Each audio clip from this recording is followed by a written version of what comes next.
Não é impressionante como algumas civilizações antigas foram capazes de construir coisas que duram até os dias de hoje? Pirâmides, desenhos gigantes no chão, templos de cair o queixo, esculturas de pedra. E por mais que algumas investigações durem muitos anos, ainda existem descobertas que a ciência não consegue explicar. Hoje, eu trago algumas construções e estruturas que você provavelmente já ouviu falar, mas que ainda não possuem uma explicação concreta. Meu nome é Ivan Lima e sejam bem-vindos. Um dos mistérios que a humanidade conhece há tempos, mas que inacreditavelmente ainda não possui respostas, diz respeito às esferas de pedra da Costa Rica. Tratam-se de mais de 300 esferas feitas de gabbro, arenito ou calcário, com os mais variados tamanhos, algumas com poucos centímetros e outras com mais de 2 metros de diâmetro, que podem ultrapassar impressionantes 15 toneladas. No caso do período em que elas foram construídas, existem várias suposições, já que as esferas foram movidas da posição original com o passar dos anos. Você pode encontrar a informação de que elas datam do ano de 600 ou 700 depois de Cristo, e outros lugares vão dizer que elas foram feitas muito tempo antes, por volta de 200 antes de Cristo. Independentemente do ano, ninguém sabe ao certo como ou por que elas foram feitas.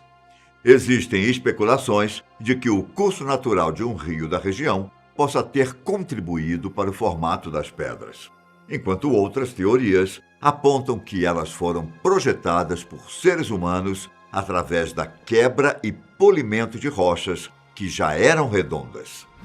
Outra descoberta que intriga os cientistas são as pirâmides. Só que não estou falando das pirâmides do Egito, mas sim das pirâmides chinesas.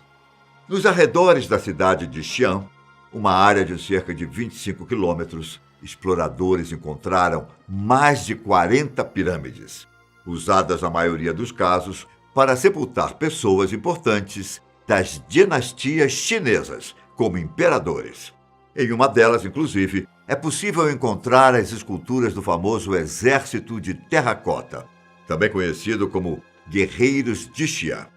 As estimativas são de que mais de 6.000 soldados foram construídos para guardar o túmulo de Qin Shi Huang, o primeiro imperador da China quando ela foi unificada.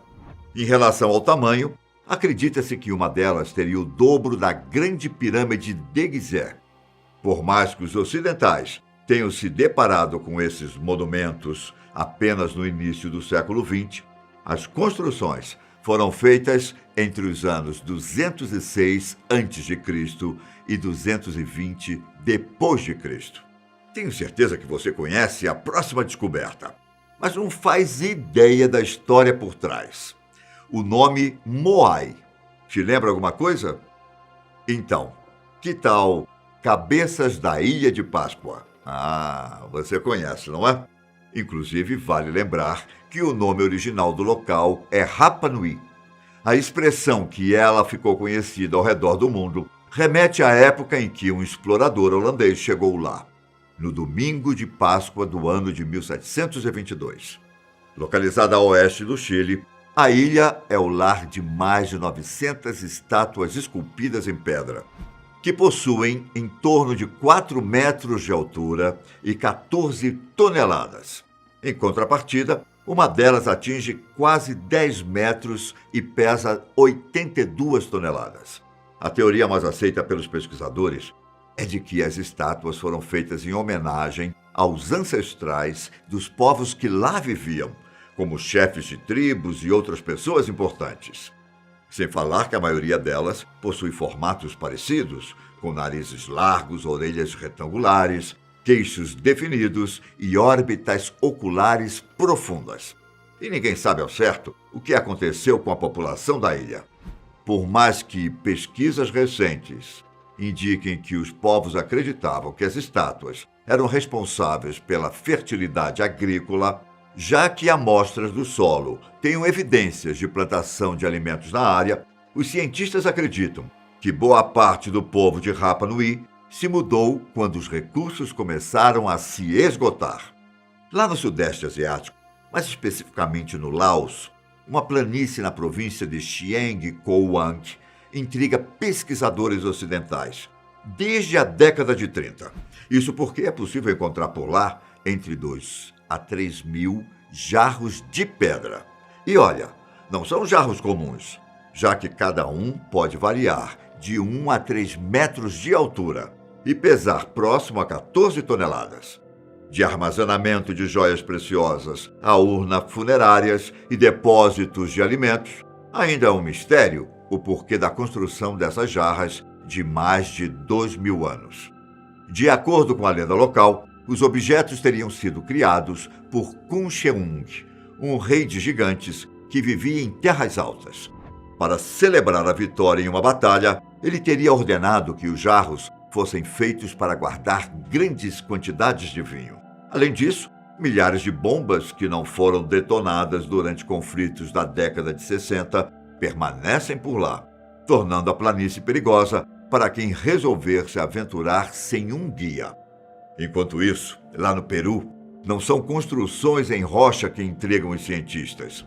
Somente quando alguns aviões começaram a sobrevoar o país, já na década de 30, é que foi possível ver o que ficou conhecido como as linhas de Nazca. De alguma forma, a civilização do local foi capaz de fazer desenhos perfeitos no solo, justamente para serem vistos por quem estivesse olhando as terras de cima. São mais de 800 linhas na planície costeira, sendo que mais de 300 são desenhos geométricos. Algumas, inclusive, possuem 48 quilômetros de comprimento.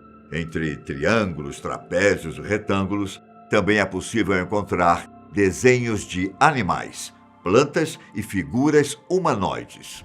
Acredita-se que elas tenham sido criadas removendo as rochas que cobrem a terra para expor a areia branca embaixo. Tudo isso feito entre os anos 100 a.C. e 300 d.C. De acordo com algumas teorias, a civilização da época teria projetado as linhas para a realização de rituais em busca de água e fertilidade das colheitas.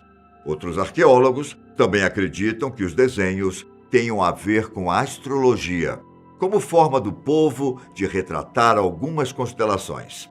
Ainda assim, a ideia de que as pessoas estariam tentando se comunicar com os deuses ou mesmo com seres de outros planetas deixa uma pulga atrás da orelha.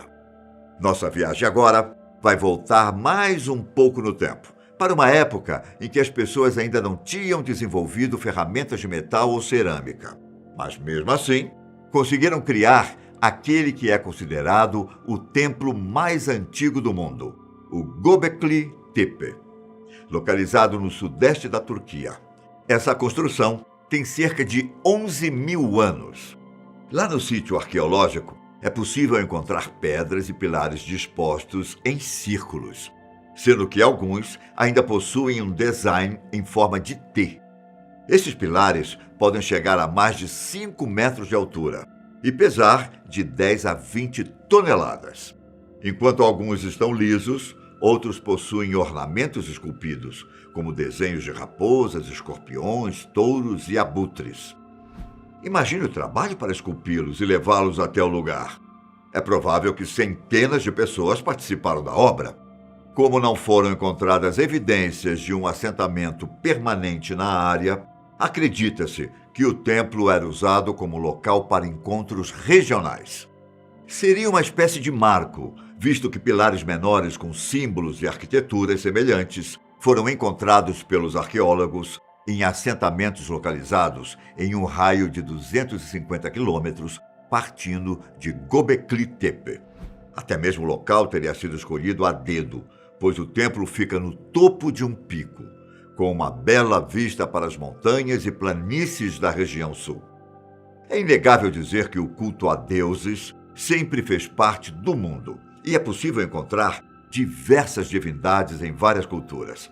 A civilização maia, por exemplo, adoravam uma grande variedade de deuses, entre eles Camazotes, o deus morcego. Conhecimento sobre essa entidade é antigo, mas apenas recentemente começaram a compará-la com um personagem bastante conhecido da cultura pop, o Batman. Mas calma. Por mais que a forma dos dois tenham suas similaridades, meio homem, meio morcego, o nome Camazotz, que significa morcego da morte, pode nos dar uma dica sobre a construção da mitologia. Acredita-se que os maias construíram a história do deus morcego após vários encontros com uma espécie já extinta, o Desmodus draculae, que era cerca de 30% maior que um morcego encontrado atualmente. E ele também não tinha o formato de Batman que conhecemos, diga-se de passagem. A imagem que circula na internet da armadura do herói cheia de ornamentos, como se fosse antiga, foi feita pelo design Christian Pacheco, como celebração do aniversário de 75 anos do personagem. E se você ler por aí que os criadores do Batman se inspiraram no Camazotz, saiba que isso pode não ser verdade, já que o desenvolvimento do personagem partiu de outras inspirações. Quais desses segredos você tem mais curiosidade para desvendar? Me conte aqui embaixo e um grande abraço. Até a próxima. Tchau!